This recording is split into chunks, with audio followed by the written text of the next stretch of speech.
Oke, selamat malam. Kita bandingin lagi printer ya. Perbandingan antara si Canon G4770 dan Epson L5290. Hari ini tadi saya cek di YouTube, kalau si Canon itu sudah ada printer barunya, si Canon G4770. Ini udah ada beberapa yang di-review. Nah, jadi kedua printer ini fiturnya persis sama, yaitu dia print scan copy. Kita lihat dulu ya, si Canon G4770. Ini dia fiturnya print scan copy, USB, wireless, ada ADF seperti biasa di atas, dan dia punya fitur udah pasti ink tank karena tangki tinta di sebelah kiri yang black dan juga yang kanannya ini warna. Ini adalah printer multifungsi ink tank untuk pengguna kantoran dan juga bisa untuk yang punya bisnis atau usaha cetak. Nah, sedangkan si Epson L5290 ini juga sama, fiturnya persis sama, print scan copy, USB, wireless, ada konektivitas LAN, dan juga dia ada ADF di atasnya. Dan udah pasti ink tank, ya, ink tank. Nah, sekarang apa bedanya? Saya udah buat rangkumannya seperti ini, jadi ini cepat aja, simple. Oke, untuk si Canon, dia punya kelebihan seperti apa? Satu, tinta blacknya itu pigment, jadi nggak luntur. Kalau di Epson itu masih belum pigment, alias masih dye, jadi masih luntur. Si Canon juga memberikan garansi 3 tahun, kalau Epson itu garansi 2 tahun atau 30.000 cetak. Nah, ini ada beberapa yang kita harus perhatikan di sini adalah sebagai berikut.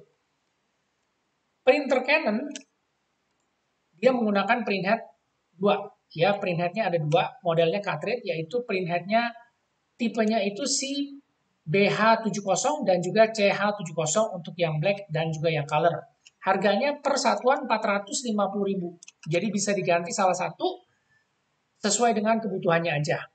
Nah, kemudian dia juga ada yang namanya maintenance kit. Maintenance kit ini artinya ink waste pack. Jadi setiap kali setelah mencetak sekian ribu halaman atau pada saat kita cleaning printer, itu pasti ada tempat tinta atau tampungan tinta yang terbuang, residu. Nah, itu harus diganti secara berkala, ya. Itu kita bisa ganti sendiri. Jadi tinggal beli aja maintenance kitnya, kurang lebih harganya sekitar 100 sampai 125.000. Oke. Nah, untuk si Epson itu tidak bisa diganti sendiri, jadi kita harus bawa ke service center. Nah, kemudian untuk harga tintanya berapa? Harga tintanya itu si Canon GI71 yang black 135 mili kapasitasnya. Pigment ini harganya kira-kira sekitar 135.000 dengan kapasitas cetak sampai dengan 6.000 halaman. Dokumen teks, tulisan based on 5% coverage. Untuk tinta warnanya, dia tintanya tipe dye. Per botol isinya 70 mili. Harga per botol itu 105.000 ya, dengan page shield, composite, color, campuran itu cetak sampai dengan 7.700 halaman. Sama perhitungannya based on 5% coverage, dokumen text printing, bukan cetak gambar, bukan cetak full text ya. Jadi 5% coverage dokumen text printing. Nah, untuk si Epson L5290 ini print headnya itu teman-teman harus cek juga dan harus tahu juga dari awal saya kasih tahu, itu print headnya berupa print head kit.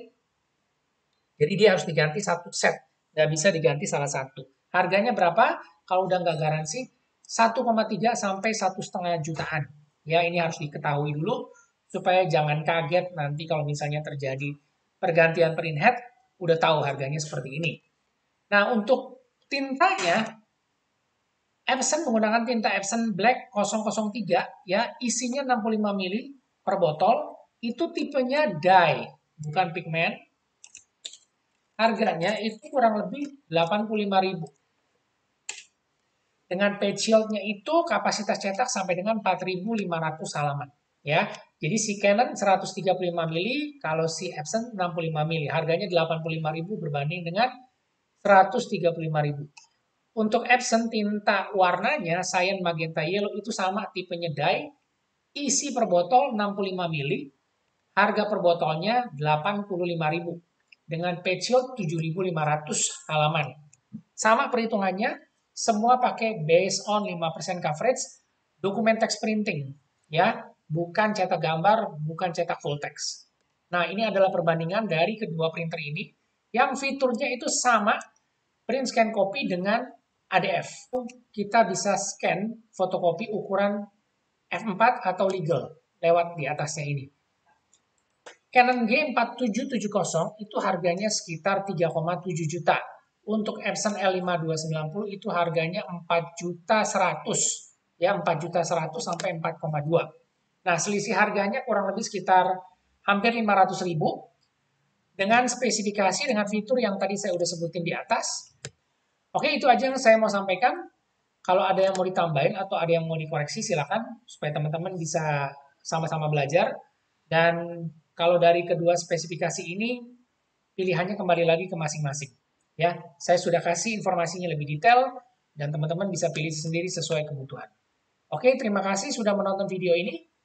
Kita ketemu lagi di video selanjutnya.